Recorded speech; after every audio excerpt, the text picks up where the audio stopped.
Ein barn am Ofal Iechyd yng Nghymru. Uchafbwyntiau o'n Hadroddiad Blynyddol. Bob blwyddyn rydym yn cyhoeddi Adroddiad Blynyddol yn nodi canfyddiadau allweddol ein gwaith o reoleiddio, arolygu ac adolygu gwasanaethau gofal iechyd yng Nghymru. Fe wnaethom gynnal 163 o arolygiadau, ymateb i fwy na 2,000 o hysbysiadau statudol a derbyn mwy na 743 o bryderon gan gynnwys 120 o ddatgeliadau chwethu'r chwiban. Cofrestrom 60 o wasanaethau annibynnol newydd, cwblhau 280 o weithredoedd cofrestru a cyhoeddi 140 o adroddiadau arolygu. Fe wrandawon ni ar fwy na 5,000 o leisiau drwy arolygon a chyrhaeddodd ein wefan dros 500,000 o olygfeydd.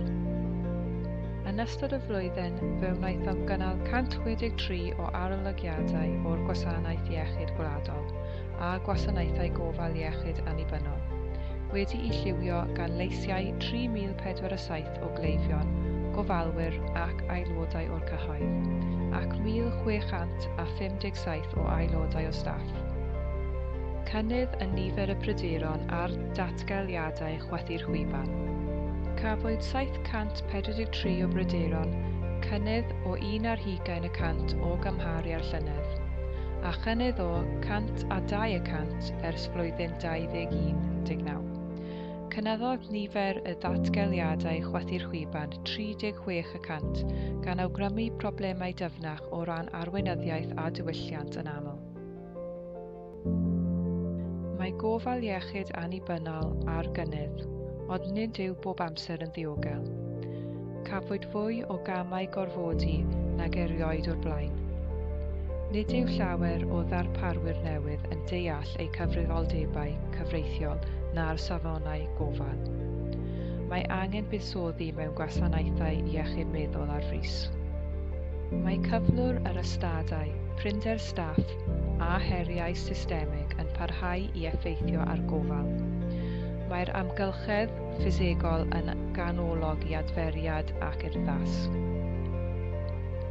Rheoleiddio sy'n gwneud gwahaniaeth.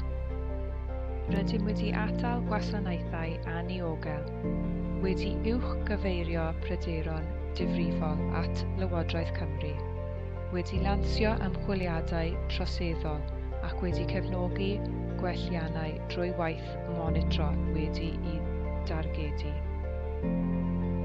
Mae cychwyn gwelliant gwirioneddol yw gwrando.